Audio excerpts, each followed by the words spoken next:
Life on steroids. It's life beyond anything we've experienced. If that typewriter could magically send a message to young Lee that started here, what would you tell him? Oh, man, I think I'd say keep seeking. The truth is out there. This is my case for heaven. Hey, my friends, what's up? My name is Beto Gudinho. We're coming back from our mile run out there in beautiful Newport Beach. Welcome back to another episode of Christian Podcast in America.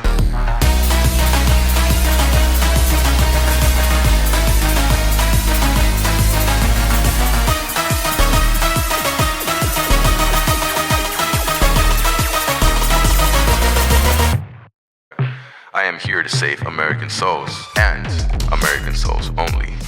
The Sandoval brothers, how are you guys doing? Welcome to the show. Hey, thank you for having us. We're doing good. Hey, man, I want your energy, bro. Like, you got to give us the secret. By the end of this day, we want to know the secret. It's called coffee, caffeine, every morning. The Sandoval brothers, this is amazing. Thank you so much again. And I mean, first of all, I think, Manny, you were saying that we kind of met back in the days somehow, maybe in the music industry. You guys were in a band. So it's so cool to see that now you guys are kind of like still in the creative arts. But can you just maybe tell us a little bit that connection with music and where you guys are at now and who you guys are? Yeah, I know for sure. Well, you know, I'm Manny. This is my brother Gil, my older brother Gil, and you know, I think it all comes from being artists, man. You know, an artist you're not an artist because you hold a guitar or a camera or what you've done. You're an artist at heart. I believe God created us with these artistic qualities in us. And he also created a bunch of artistic stuff for us to appreciate and be inspired by. So, yeah, we started as a band. You know, we're from South Central LA, immigrant parents that came in over in the 80s. And, you know, grew up in rough areas. But music was a big catalyst God used in our lives to honestly show us kind of without us knowing it, the path of where we would end up today. So we started playing music in indie band. This is before social media. This is website, Web 2.0. And, you know, it's funny because we'll get into, I know we're going to get into some NFT, you know, Web 3 with Gil. So I'm glad you're on here because you're talking about the future of filmmaking or media. So we'll get there. But long story short, we did not know what the internet would allow us and help us to do, which was reach other people in different communities that we would never have an opportunity to go to, meet, or know existed because we're a couple Latino kids that didn't know anyone. We had no connections. Our dad, when he came to America, was a dishwasher, our mom cleaning houses. So, you know, how would we ever do this? You know what I mean? And we started this indie band in our garage, and then the internet came along, and then we started meeting people, and then social media came along, and then it just accelerated, man, because people discovered us. We could interact with people, right? Build communities. And also that's how we met. I mean, we probably met through a show we either played or watching a show together, and then you know, we're friends on Facebook, probably from over 10 years ago, right? Yes. And you know, then the band led to starting our own company because what we did in our own band was market ourselves. We were independent. And independently, we were able to travel the world, go to Australia 4 times. We went to Europe, the UK, Asia, America, Mexico, you know what I mean? And Guatemala and all this stuff. So it was incredible. But what we always say, God was training us and using these skill sets that we had no ideas could be a career or that you could get paid to do it. So Gil was always the graphic creative entrepreneur. And, you know, I was more of the marketing networker guy. But at the core of it, kind of like what you mentioned, was that from an artist perspective, we always prioritize how do we create freedom within us, our circles, and our communities to create holistically, because we all have a beautiful message. We all have this beautiful thing about us that we just got to learn to embrace, share, and be vulnerable with that, you know. And then now, you know, we have an agency that markets theatrical films in Hollywood, and we also produce films now, like The Case for Heaven, you know, that me and Gil produced, and it was a crazy journey. But Gil, did I leave anything out? No, man, you did a great job. Good job. It's a beautiful thing because when you're an artist and when you're creating something, the medium matters, but it's not everything, right? So for us, being storytellers and songwriters, that was our way of expressing ourselves. right? And then it moved from being just or being songwriters and musicians to expressing ourselves through performing and through a lot of other types of mediums like social media and marketing and advertising. And how do we extend ourselves that way? And the beautiful part about the internet was that it allowed us to build communities all around the world, not just here, and that was an incredible experience for us. It taught us everything. Wow.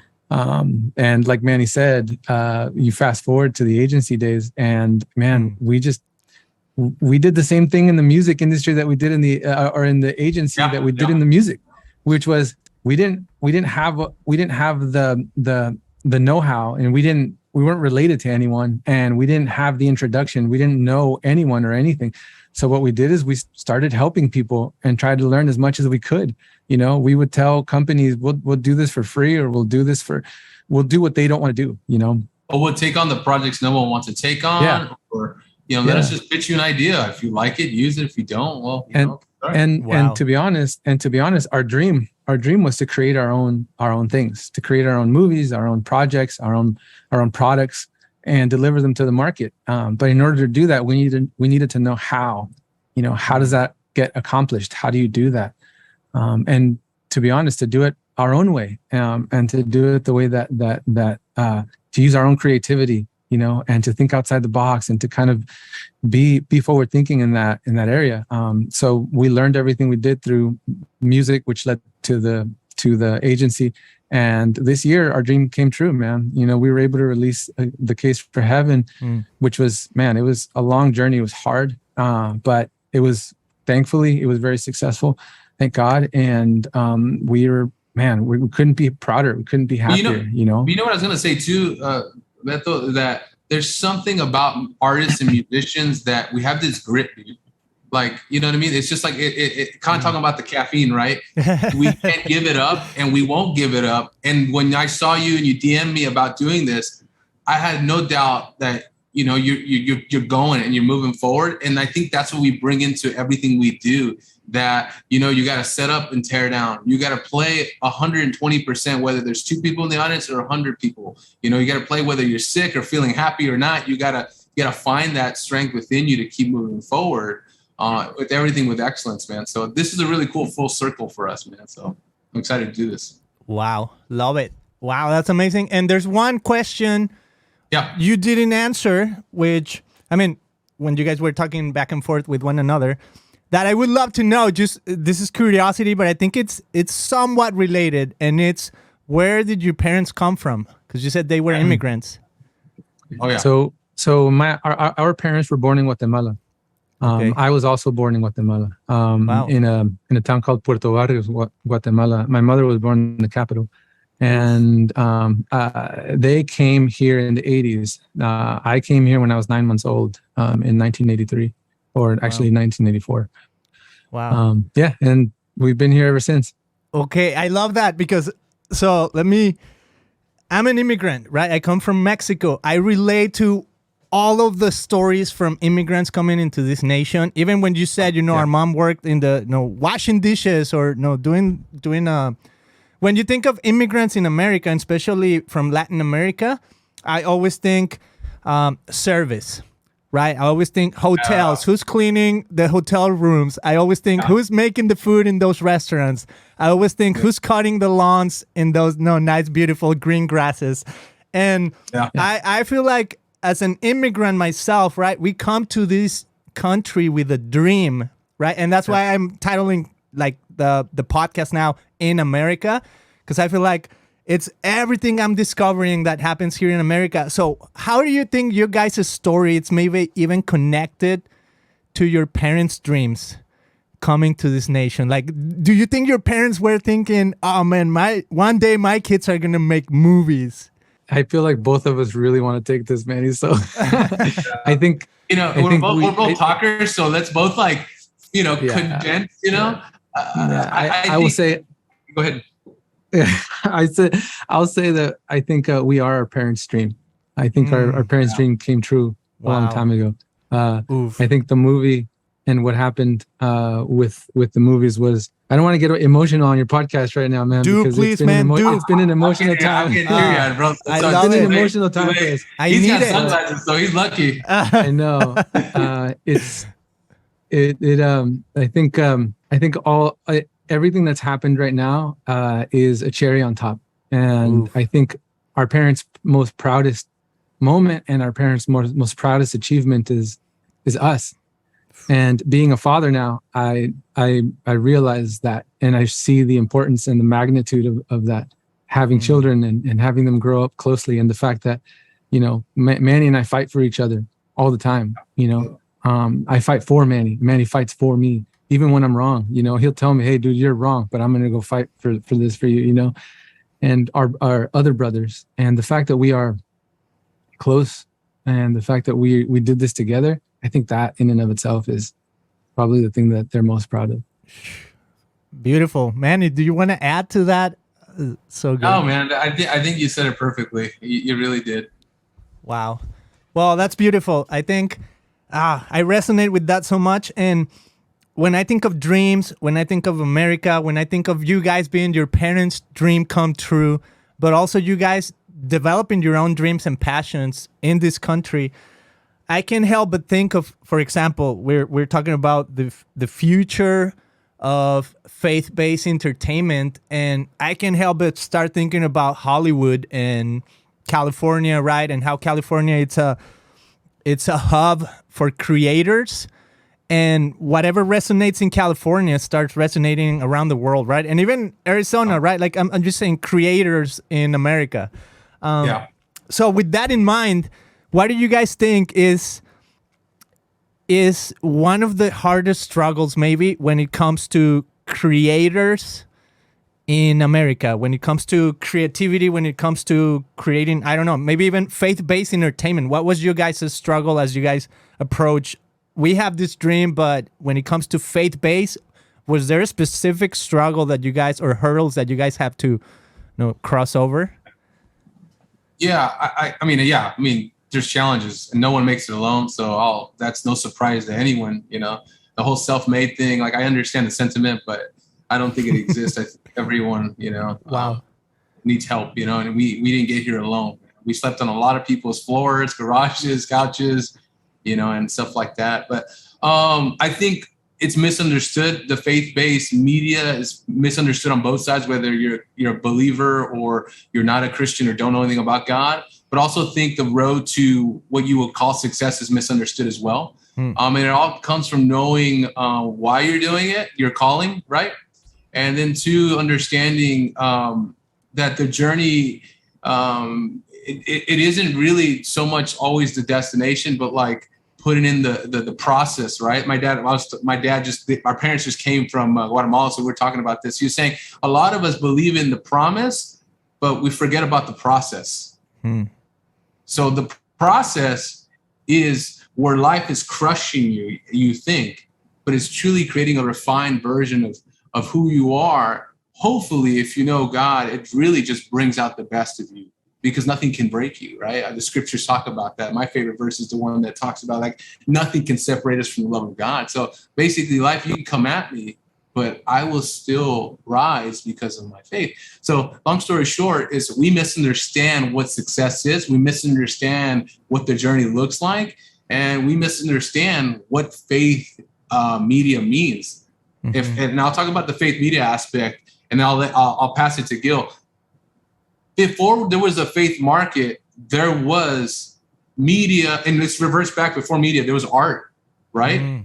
All the beautiful stuff in Europe, that's art commissioned by the church. Wow. Whether you're a person who believes in God or not, you go to the Sistine Chapel to admire it for its beauty. So that beauty doesn't need to be explained, though it's commissioned by the church. So what I'm getting at is that we put a label on who we are and what we do. And truly the question that people want to know is, what is it about you, or what is it about this that makes it so special and unique? And there's a truth in that. But I think what the struggle with faith media is that people create with that label in mind. And I feel like it starts becoming less genuine because they're trying to hit these boxes. If you know what I'm saying. Yes. So I think Wow. that is misunderstood. So when you're starting out, you say, well, I need to do exactly what the faith market is doing. You can learn from it, but truly what you're doing is really kind of limiting yourself in a way, if that makes sense. But yeah, Gil, do you have anything to add to that? No, man, you said it perfectly. I agree with what you said 1,000%. And I think the history aspect is a huge point that I feel like we miss all the time. You know, how art was created in the past. And I think nowadays, man, this is not talking down or bad about anyone, because at the end of the day, man, like, we all need to survive. We all need to make money, and you make decisions based on different things. You know what I mean? Like there is content for everyone, right? But I think the thing that we as content creators, or as people, creatives and artists in general, I think sometimes we lose our way in trying to please an audience instead of expressing ourselves for the sake of creating something beautiful, not only for ourselves, but because we think that we think that, as cheesy as it might sound, God would be proud of us for doing this. You know? Wow. Yes. Oof. That's so powerful. So, first of all, that's why I have emojis, because exactly what you guys are describing, I thought, man, it's not like I have the higher ground as a believer, right? When it comes to faith, that's the perception we could have, you know. Oh, I need to save the world, right? And I almost say it like jokingly, I'm here to save American souls, because that's the impression that some Christians have of themselves. Like, we're here to save the world, right? And what you're saying is like, hey man, before we were, creating all this like Christian faith-based whatevers, there was art, and art is a gift from God, whether you take it, as is or not, right? So that's so powerful, because I mean, to me, like, the emojis were very significant in my approach to this, because I thought I need to have a spectrum of belief when it comes to sharing my faith, and I take it that not everybody I'm going to talk with is going to be on the same spectrum of belief as me. So that's where I started including emojis. Hey, tell me what you think. Tell me what you think is blasphemous. Tell me what you think is divine. Because ultimately, I guess the majority of the world is secular, right? The world doesn't really move on like, oh, I wonder if I'm blaspheming the name of God or not. They just, I created something cool, right? Now, what do we do with it? So think of the atomic bomb, right? These guys are scientists who they're creating something amazing, right? And they did, but it's so powerful, and then it's up to us to decide what do you do with it, right? It's powerful, but it can also cause harm. That's a truth bomb, bro. Add that bomb, the bomb emoji. I don't have the bomb emoji yet. Dude, and you know what's funny? It's that, like, we live in this world, and we've all heard this if you're in the Christian world, but we're not of this world, but we live in this world. And I think the biggest thing, what I love about beauty, art, and which has become a medium as a media, right, is that you don't label that tree, that's a Christian tree. The Grand Canyon is a Christian canyon, but God is the creator, right? Mm-hmm. And I think what it is that our creativity is an extension of that divine essence that God created us. I mean, we're created in his image, right? So we are creative because he is creative, right? And I don't think we need to, we get so lost in that we don't focus on what God's given us versus focusing on what everyone else is doing. And I think, again, I mean, I don't like the we versus us or them, whatever it is. It's like, we get a lot that as Christians, we should lead the way. And I agree with the sentiment of it, but, it's not a competition. It's who we are. And then it permeates into culture. You know what I'm saying? Yeah. Mm-hmm. So, and what's interesting? You talked about the service aspect of being an immigrant, right? We're always in services, hospitality, construction, whatever. But what's funny? It's how you look at it. When I see someone cleaning someone's house, I say they're preparing a place where moments will be created, right? The food, they're creating a service a dish that's going to bring conversation, that will bring unity within a family, right? Wow. And that's what our parents, and I believe immigrants, we have, where we look at that job and we don't go, you know what, that's not dishonorable. The most honorable thing you could do is serve full-heartedly. And I think that's why we're doing this, because our parents showed us that, right? Like, all honest work is honorable. It's the heart. And that's what Jesus talked about, right? It's the heart. So create from your heart, man, you know, and you're going to learn, you're going to make mistakes, and people are always going to criticize you. You know, it doesn't matter what you do, man. It doesn't matter what you do. Someone will always criticize you. And our mother used to tell us this all the time, you know, they criticize Jesus. Wow. You know what I mean? The Son of God. What do you think they're going to do to you? Wow. You know what I mean? So you just gotta go anyway, man. And you know what? Your emojis are so brilliant, dude, to be honest with you, because that's what people are thinking in their head. How many times, dude, believe it or not, I hear someone saying, I'm like, dude, that's blasphemous. But that's in my mind. The question is, can we talk about it and not, 100%. You know what I mean? And still learn, you know what I mean? People don't talk to learn, you know? 100%. I honestly feel like I feel like we're going to be surprised at a lot of the things that we find out, because I think especially as Christians, and really as human beings, really, we like to think that we know everything, you know, like science and you know, like astrology, like all of these things that we think that we know. But if you look at history, how long ago was it that we thought the earth was legitimately flat, or that, you know, to cure a headache, you had to drill a hole in somebody's head and that was medicine, you know, to relieve the pressure. Like this was, every step of the way, we think that we know everything, and then we discover something else. I'm curious to see what we'll discover in the next 5-10 years. And more importantly, I'm curious to see what we'll discover when we go to heaven and meet God. And like, watch us find out that God has a massive, crazy old sense of humor. Like, watch us find out that he was laughing at a lot of these jokes that a lot of people thought were blasphemous, or that he actually watched HBO too. You know what I mean? Like something crazy, bro. Man, Game of Thrones, they get the blasphemous emoji. Yeah, dude. Right? Watch us get up there and be like, dude, man, I did not agree with Game of Thrones, but every Christian is watching it.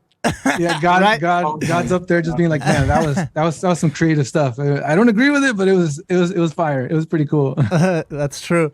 Well, I love that. And you were saying, Gil, you were saying that there's content for everyone. So I want to talk about that tension, because I know when we talk about faith-based, it's kind of like this dilemma of, well, should we niche it out and say this is just Christian-based entertainment, or should we open it up and try to aspire to being like the generic places? But at the same time, this is just I'm a futurist, and this is where I see the trends going. I feel like, for good or for bad, I feel like our society is siloing out their beliefs or their ideologies, and therefore the content that it's being created, it's being pushed to those silos. So one example, and I'm not trying to throw poop on these guys or anything, because I love what they're doing, actually, because I think they're clear on their messaging, and props to them.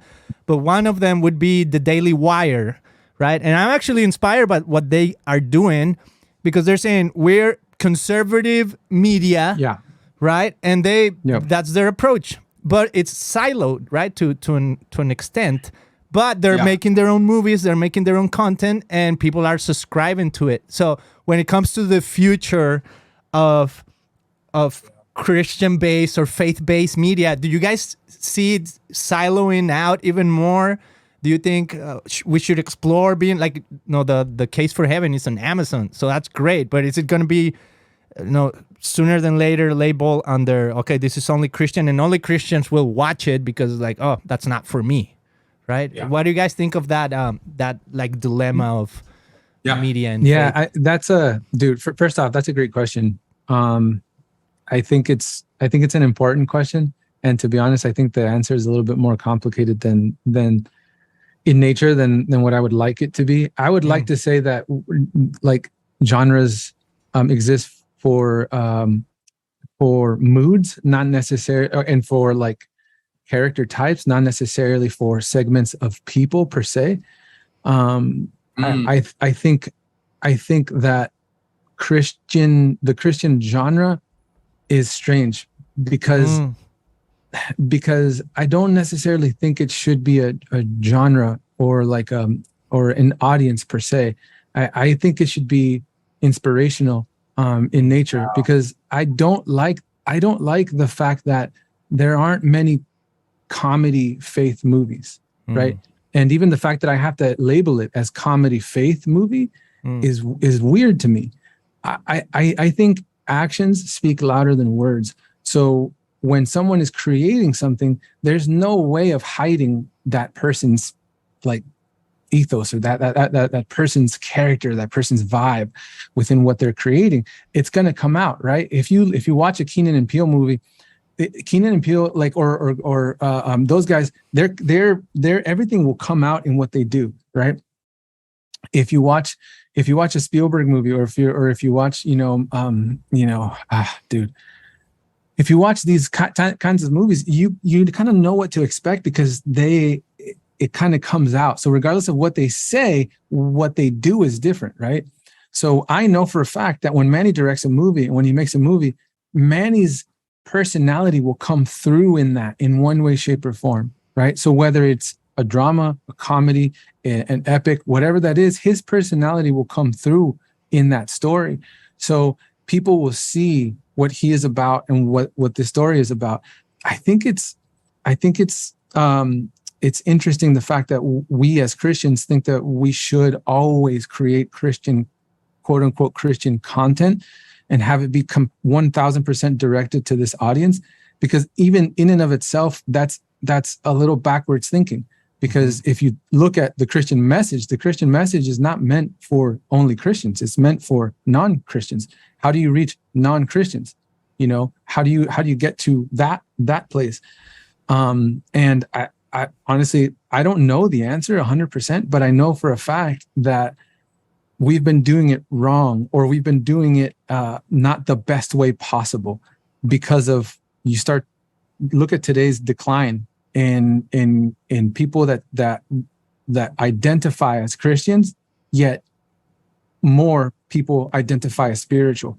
Less people identify with a certain denomination or a certain church, but more people identify with spirituality. What does that mean? So these are all things that we need to look at. And for us as content creators, we don't necessarily look at those things. We don't necessarily look at is this a Christian story, or we are Christian. That's who we are. You know what I mean? That it's going to come out. It's going to come out of us, because that's who we are. Yeah. People that work here at our agency, I'll finish with this. Sorry, man. I'll finish with this. People that work here at our agency, I would say probably 75% of them are not Christian, but they see how we live. They see us every single day, and you can ask them, and they will tell you multiple times. We have people here that were atheists that aren't atheists anymore. They don't necessarily identify with Christianity, but through our relationship and through us doing life with them and being here, they see, wow, there must be a God, But I think that's like the real thing. I don't think we should be trying to create these holier than thou things and trying to get people to see them, et cetera, et cetera. I think we should be truthful to the content, be truthful to the story. And I think, honestly, God honors that, man. Like the heroes of the Bible were not perfect. Did the Bible water them down? Right? Did the Bible water any of that down? Did the storytellers water them down? Absolutely not. Absolutely not. If you took the Bible word for word and you made it into a movie, it would not be PG. Yes. It would be rated R. It would be a rated R movie, right? If you took it word for word, it would be a rated R movie. They didn't water it down for a reason, because it was real. It was true. David did some crazy things. It's real. He was a human being, but yet we shy away from all of those things. We shy away from all of it. And man, I don't know what the answer is. I don't know what the solution is, but I know that it's a thing. Wow. Yeah, you're preaching, bro. I'm good, man. You just brought Sunday to Thursday. Dude, Gil's my brother. And by the way, I mean, we're very honest and brutal with each other. But dude, I don't know that I ever heard you say that, but I agree with that, man. Why is it faith? Faith genre should be under inspiration or life changing. You know what I mean? Yeah. And man, I think that was a beautiful way to put it, man. You know what I mean? But yeah, I mean, I agree. Well, I don't think it's right and I don't think it's not that I don't think it's right. I would love to see some of these, some faith content creators create films that are funny and that are just funny, you know, or that are maybe more suspenseful because they're suspenseful, you know, and just to kind of focus on the story of that. But I think oftentimes we try to really force something into turning it into something because we think that the audience that this is for won't like it. And then now we're here where, I mean, man, I just think we water down content for an audience instead of creating content that's good and can stand on its own and letting the audience appreciate that. We try to create something that's for a specific group of people. When I guarantee you, dude, our mothers, how many novelas do our moms watch? You know what I mean? All like of them. they're not sitting at home just watching, you know, Christian movies and Christian TV shows. They're watching novelas, and some crazy stuff happens in these novelas. Yeah. You know what I mean? Like everybody's sleeping around with everybody, but they're watching it. They just don't say it, right? They just don't talk about it at church. So, man, I don't know. I would like to see more drama. I'd like to see more comedy. I'd like to see more action, bro. I want to see a superhero, dude. I want to see a superhero that prays to God and is like, man, I don't know what to do, man. I don't know what to do, but I'm here, bro. You know what I mean? Yeah. I'm here, God. You know, and he's like not the Christian Batman, but he's, you know, he's just like he's Batman that also like. We were close. We had Christian Bale. Yeah, dude, that's as close as we got. We got Christian Bale. And you know what? I'll add to that, Gil. We want to see more Lord of the Rings, Narnia. Yeah, dude. Yeah, that's a perfect example. That's a perfect example. So that's what I'm saying. Like, you know, these were people of faith that created because they were expressing their gifts, you know? And I really, truly think that when you express those gifts, it honors God. It really does. But I think also, I mean, to give the industry some credit, man, the heart is in the right place, obviously. You know what I mean? We just need to evolve and innovate. You know what I mean? And to, you know, I love you call yourself a futurist because I totally resonate with that, because the truth is, before we can get to the future, we have a present. And to get out of the present, time has to happen. So it's almost like I was talking to the Uber driver about this. It's like a pendulum, right? A scale. And right now it's tipped this way, but to get this way, it slowly has to go this way. But someone needs to think about why we need to go this way. You know what I mean? And I think the future is hopeful and bright. And that's why we're thankful. Our thing is like, dude, we might not even open the doors for future filmmakers, but we're hoping at least we're knocking on the doors, letting people know the door, we want these doors to open. And if we're not the ones to walk through them, we hope that someone else will. You know what I mean? Because we need to continue to innovate. And there are films that are for the church, meaning to lift and instruct and what is it, to edify the church who are already Christians. But then there are films which a Christian language would be evangelistic films, you know what I mean, that have a message that speak to those who aren't Christians. But sometimes when you have an evangelistic film that doesn't look the way the church wants it to, they get really frustrated about that. And I understand that. Doesn't mean I completely agree, but it's just, you know, I mean, gosh, imagine if God made this word really bland and like just very much like copy paste. Wow. I mean, it reminds me of Mario. The first thing that came out, like Mario from Nintendo. Imagine if that was it. He did it, man.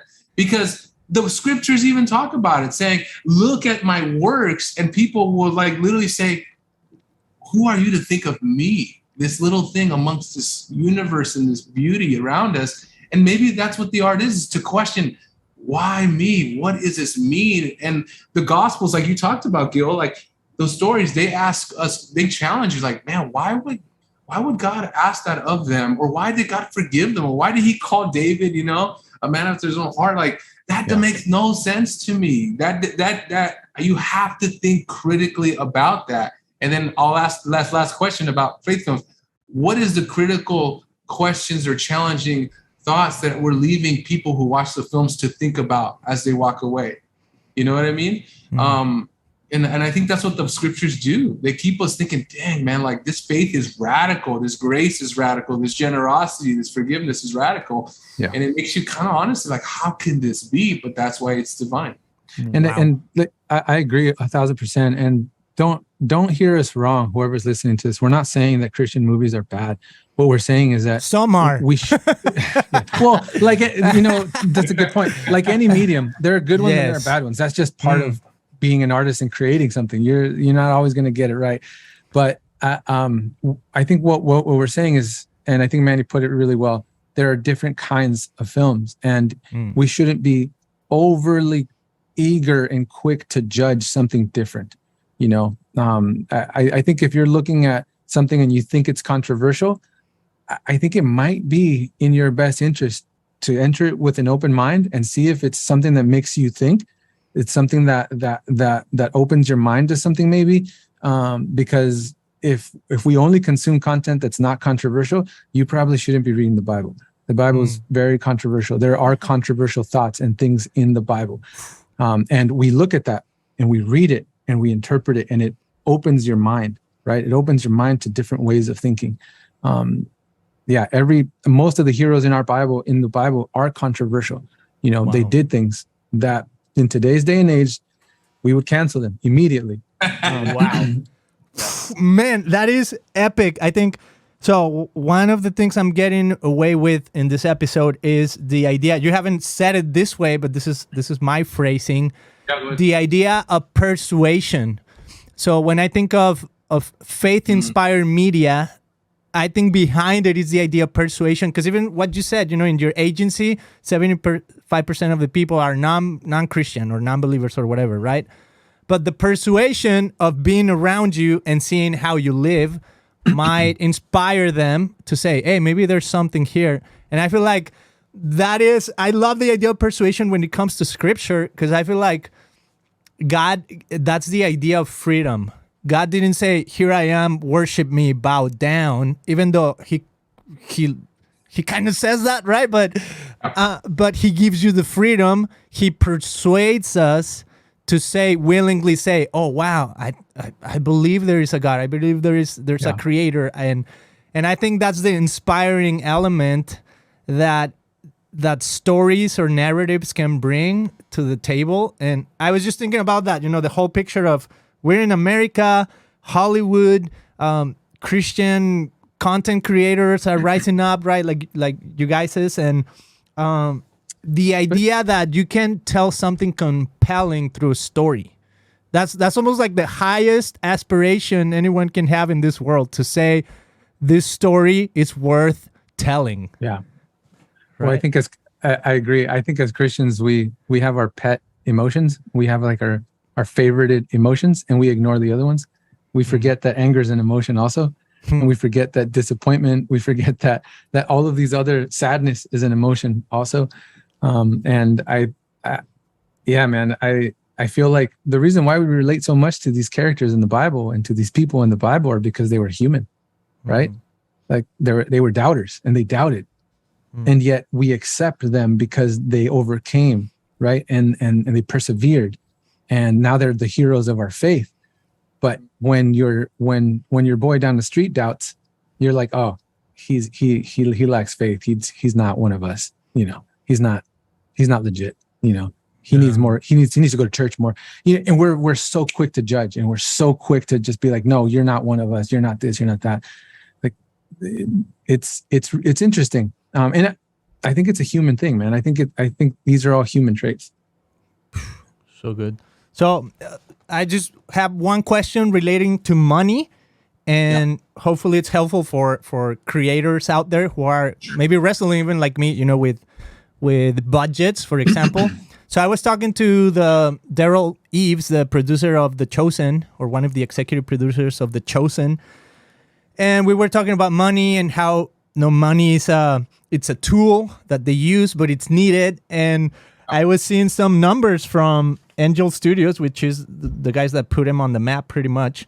And they were saying that the revenue from The Chosen is $70 million dollars, right? And this is, it sounds like a lot, but when it comes to compared to like billions of dollars spent on budgets for other films like Marvel or whatever, it puts whichever other content, right? In this case, we're talking about faith-based creators. It puts us on a different category when it comes to how much can we produce and what kind of quality can we aspire to. Yeah. So what have you guys wrestled with when it comes to low budget equals, the movie's going to suck? Or can we do something good with low budgets compared to billions of dollars? That's a valid question, man. And I think everyone's asking that. I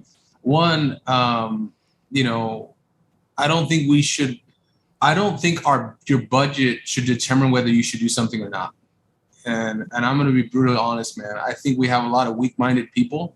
But guess what? If we have a weakness, it's just we can build a strength.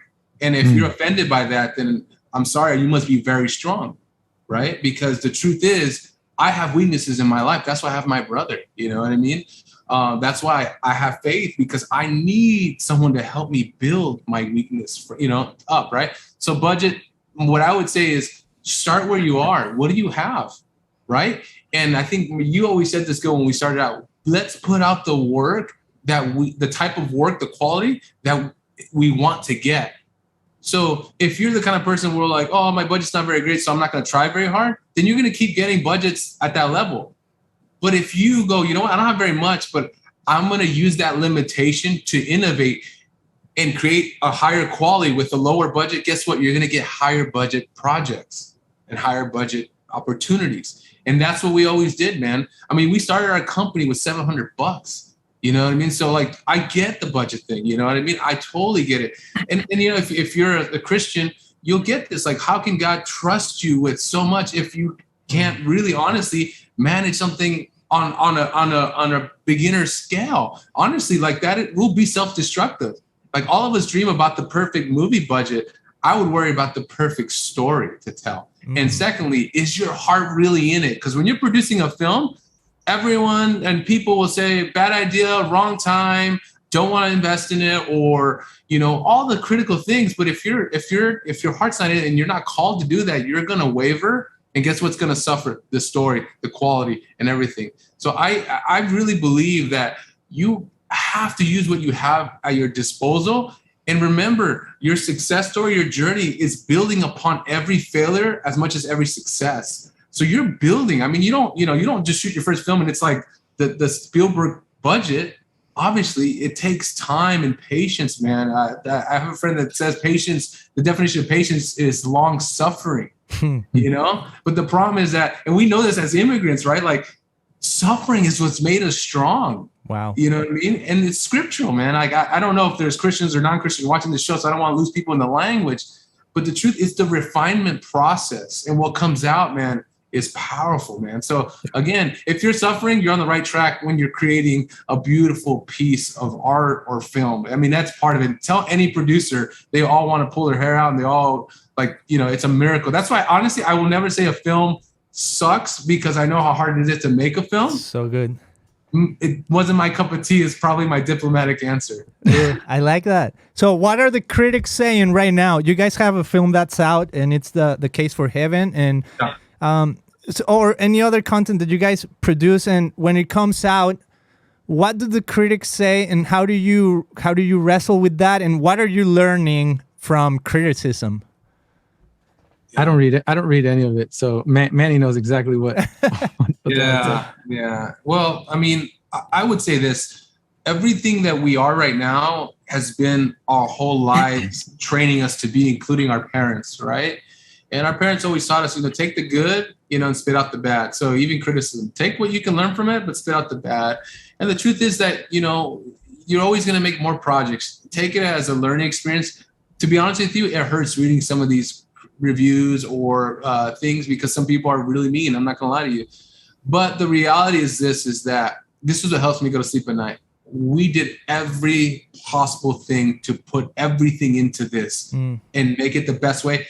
And also honor the conviction of what we feel in our hearts we had to do for the film. Does that make sense? Because if you listen to everybody, then you would have a very disjointed film. And the question as a filmmaker or creative who is watching this, God gave you a vision and you have to stay strong to that vision. Doesn't mean that it won't evolve or it can't be refined. But if you're swayed by a comment, then man, I don't know that you're ready to do this yet. Wow. I'm being brutally honest because someone is going to do that. Someone's going to tell you that. And our parents always told us, careful who you tell your dreams to because they may not understand, you know? And so, yes, the negative comments hurts, the criticism hurts, but you know what I hold on to is that one person that was touched. And I just think about it. And again, everybody wants to reach the world, you know, and we're grateful we're on Amazon. We're grateful that we had a successful theatrical release for The Case for Heaven. But the truth is, it was always keeping the main thing. We want to share this truth. We want to share this story with one person that could be touched, and that would be worth it. And a lot of people think they believe that, but when it doesn't go in their favor or it's a failure project, quote unquote, on a financial standpoint, they waver or whatever. You know what I mean? Sometimes God calls you to say the message that people don't want to hear right now. Noah, the Bible, people didn't want to hear it. They made fun of him. They ridiculed him, man. And so, you Jesus. You know what I'm saying? Like do it because you're called to do it, man. And then, you know, God sometimes, you know, is great how he'll work. And, you know, we're grateful for the success. But if The Case for Heaven was a failure, we'd still keep making movies and we keep striving to make movies that matter, to say what we feel like God is calling us to share in that time and place. You know what I mean? Because it's necessary. I told my brother, we were in London, and I told him when we were walking and he was telling me what, you know, everything was going to happen. I told him, once this comes out, the world will know something that we have known for a while now, is that we're filmmakers, and no one can take that from us. I don't care what they say. I don't care what happens. I don't care if it goes to zero. It still doesn't change the fact that we made our dreams come true, and that we're going to sit in a theater with our parents, and I'm going to look at my dad and I'm going to say, look, Dad, that's your name. We did this together. You came here with nothing. You came here with nothing, with not a dime to your name. And look, that's your name. That's your last name. And we did that. And that, after that, man, being here right now,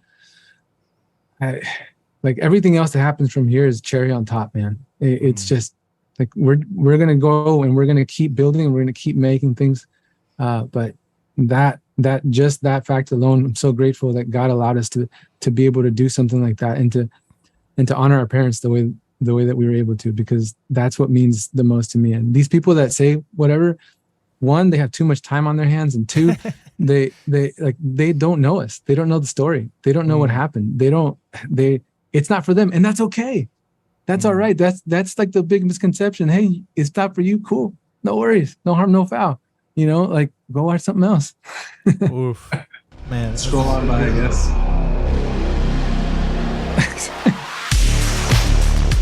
Well, my friends, there you have it. What an amazing conversation this has been. We're going to go to our emoji reactions right now. But first, I just want to, again, say thank you guys for being on the show. And for those of you who are watching or listening, wherever you're watching and listening, give us a follow, give us a subscribe, give us only 5-star reviews. Don't give us 1 or 2, because those hurt.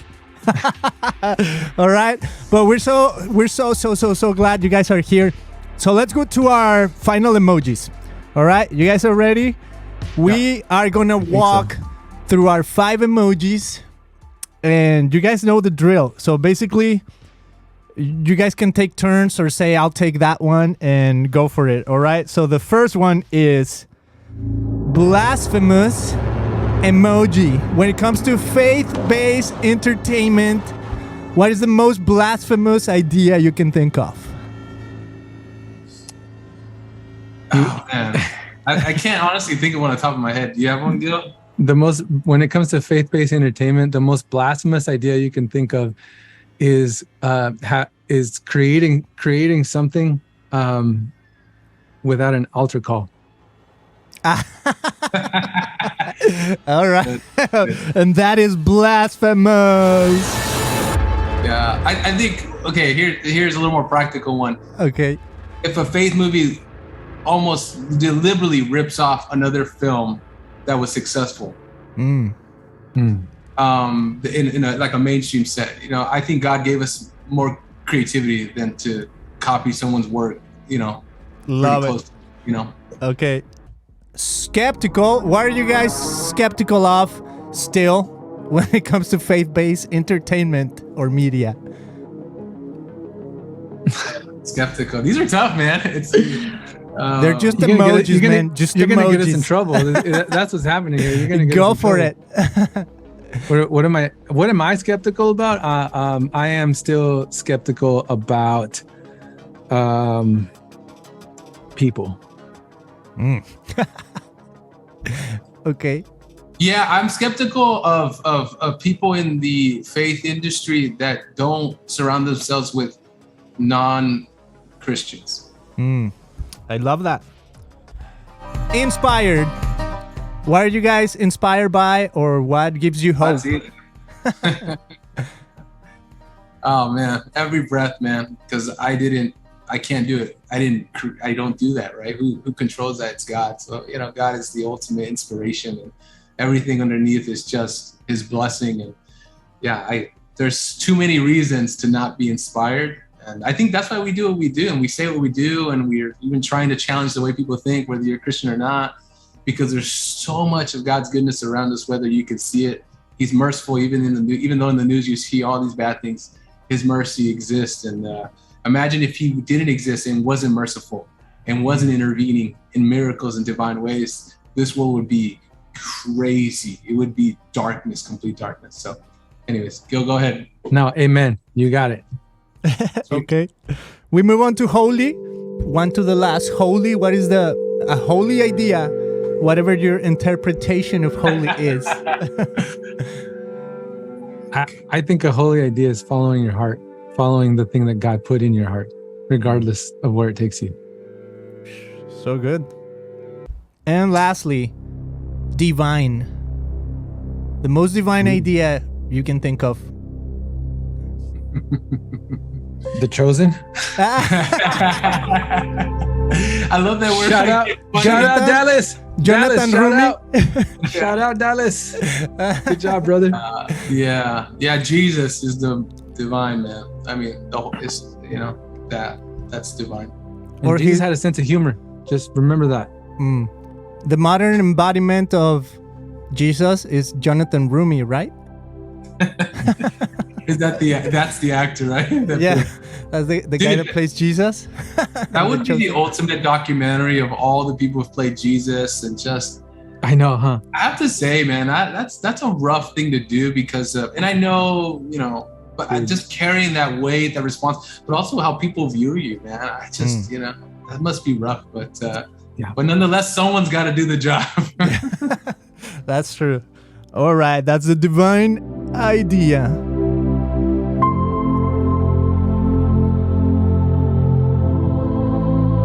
And we wrap it up right here, right now, my friends. Thank you so much for watching. And I want to point people to whatever you guys want. Where do you want to point people to watch? To Amazon, to your website, to Sandoval Studios. Where? Yeah. Check out thecasforheavenmovie.com, and that's where you can see all the movie, where and whatever. It's Amazon, iTunes, and you can check that out. And then, our company, SandovalAgency.com and Sandoval.studios. And you can see we got a lot of projects coming, especially for our Latino community. And we're very grateful, honored, and blessed to be where we are. Thanks for having us, man. Yeah, thank you, man. Thank you so much.